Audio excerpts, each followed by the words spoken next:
Yeah, well, Nestor Cortez, speaking of fearless, you could put him in, I believe, in any spot. He started all year. Let's put him in the bullpen. It would work tonight with him because he simply doesn't care. You turn your back literally on a hitter once in a while and do some of the gyrations he does. That's a confident kid, and I wouldn't be surprised if we saw him tonight.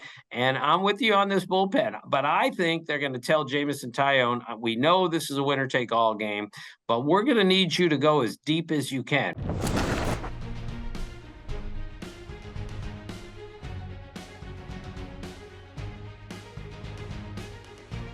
Tim Kurkjian, who of course covers baseball for ESPN. Tim, how are you doing? After well, Buster. How much fun was that? It was great. Did the radio with Carl Ravitch. It was so much fun. That Philadelphia crowd was ridiculously good, especially in Game 3. And it was really good, interesting baseball that we saw first in the Toronto-Seattle series and then in Atlanta, Philadelphia. What a great game this is, Buster, that we are all slapping our foreheads wondering what happened. And it was just at the end of, especially at the end of the games on Saturday, you're like catching your breath because it was just so much to see. As you mentioned, the great crowds. So I'm going to throw an impossible question at you that was inspired by our Bleacher tweeter, Nick Tanza, who's at the real Tanza. What I want you to do is rank these three things in order of improbability. Okay. The Phillies' ascension to the National League Championship Series, the Padres' ascension to the National League Championship Series, or the Mariners and Astros playing 17 scoreless innings in the American League Championship Series. What say you? Those three, rank them in order of improbability. We'll go with number one. Okay, well, number one is Seattle against Houston because that's never happened in postseason history that two teams have been scoreless for 17 innings. We've had teams like the Padres come from, where they were. We've had teams like the Phillies come from where they were, make the playoffs, even win the World Series. But we've never had 17 scoreless innings to start a postseason game. That was breathtaking on so many different levels. So I just have to go with history on this. It's never happened, so it has to be first. So tell me how you were, because of course you did the Braves and Phillies on radio in the afternoon, and then tell me how you were watching the Mariners and Astros and trying to balance that against what was going on in San Diego. Well, I drove home as soon as my game was over. So it's a 2.5-hour drive. So I listened to every pitch of the Mariners-Phillies game. And of course, no runs were scored. And I keep thinking, please, let me be able to watch this. Please hang on till I get home. And of course they did. And then when I got home, the game was still going on, of course. And it even went into the Yankee game and it went into the Dodger game. It was fantastic. Fortunately, I only have one TV in one. I don't have a double TV room at my house, so I had to move some stuff around. But I got to see what I needed to see. I got to see Jeremy Pena's home run. It was an amazing day. And then, of course, we followed that with the Guardians 3 in the ninth. Then we followed that with the Padres, and I stayed up till 2:00 in the morning. I covered a game at 2:00 that afternoon, and was still up at 2:00 in the morning watching baseball. It was glorious. Before we get back to the ranking, I want to throw the question at you that they threw at me on SportsCenter Baseball Tonight last night.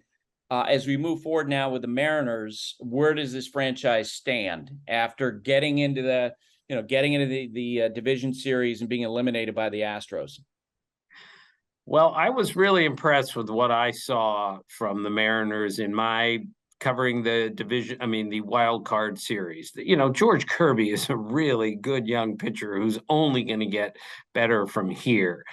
Cal Raleigh's a really good player. They have a great defensive team. Julio Rodriguez is only going to get better from here, which is really saying something. Jared Kelenic looked like he's starting to figure some things out. They've got Luis Castillo signed long-term. I really like where the Mariners are. They're not going to be as good as the Astros for several more years because of that Astros pitching, and they're going to have to find a way to score a few more runs or at least get a few more hits. As I told you, Buster, they hit 230 this season in a regular season, a full season. The only other team to hit 230 and make the playoffs was 1906 White Sox, who hit 230, hit 7 homers the whole season, and made the playoffs and then stunned the Cubs to win the World Series.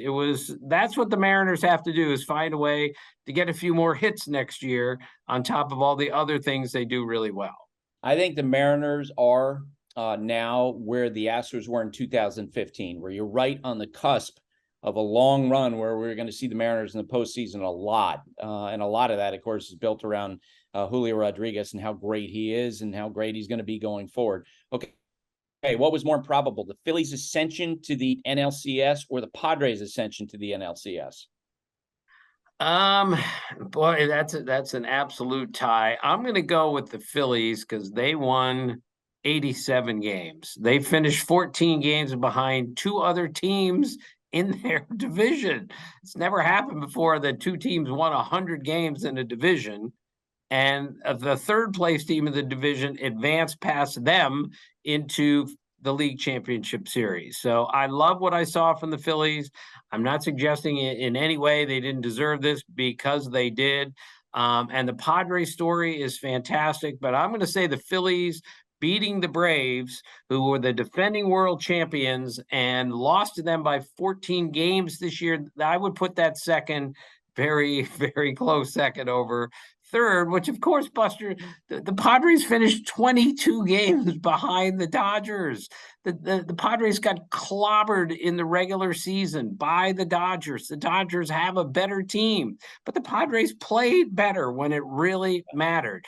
And I don't want to hear anybody talk about days off and everything else. Everybody knew the rules coming in. I'm not suggesting it's easy to play a daily game and then take that much time off and get it back. I understand. But the bottom line is the Padres outplayed the Dodgers and the Phillies outplayed the Braves. That's for sure. Yeah, there's no doubt about that. I would say I find the Phillies climb more improbable because, when you and I talked last Monday, we talked about how there was this feeling around the Padres team, which was echoed by Alec Cora, who saw the same thing when he was at Citi Field. It felt like that there was a real comfort level there, and they were starting to play well. And on the other hand, so the fact that they upset the Dodgers wasn't a total shock to me. The idea that the Phillies could beat the Braves, that was a shock to me, Tim. Like, I did not see that coming because the Braves seemed to be hitting on all cylinders, but they had one major crack in what was going on with them, and that was at the back end of their rotation. Right, and it showed. And the 2 major cracks, which supposedly the Phillies had, their bullpen really didn't show up in this series. Nope. That bullpen was good. 12 strikeouts in game 4 of that series from the bullpen. I mean, they had some hard throwing, big strikeout arms coming out of that bullpen.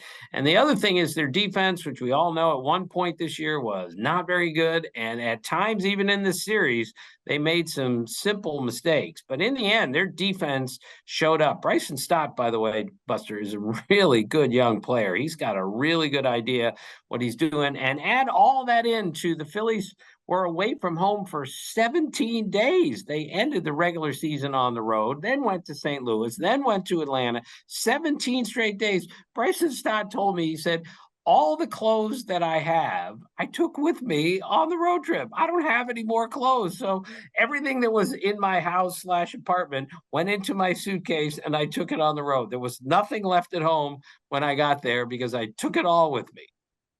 So what do we say now about the Dodgers, who won 111 games in the regular season? Because last night, as we were talking about what happened with LA, I was beginning to feel like that, we're entering that territory now where the Dodgers are inevitably going to be compared with the Atlanta Braves teams of the 90s that won division title after division title. They were constantly in the playoffs, and they won 1 World Series. Is that fair at this point?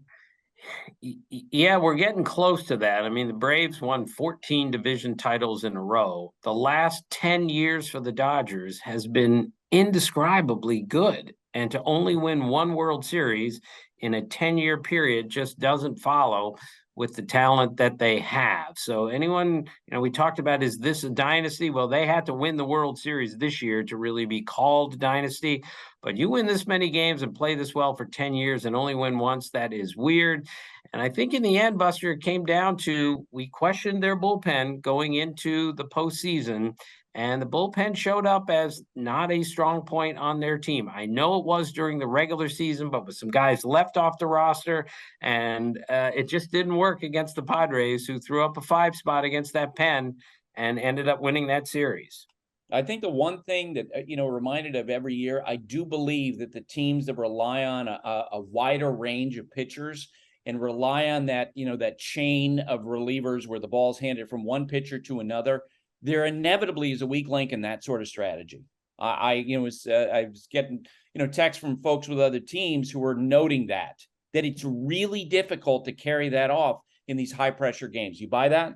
Yeah, I do. And it just seems from a distance that the Dodgers in recent years have kind of veered away from what made them so good in the regular season and adopted a slightly different philosophy during the postseason, whether it's playing or not playing Joey Gallo, or the way they use their bullpen, or only let Urias throw 79 pitches in game one. I'm not suggesting any of these were the difference makers.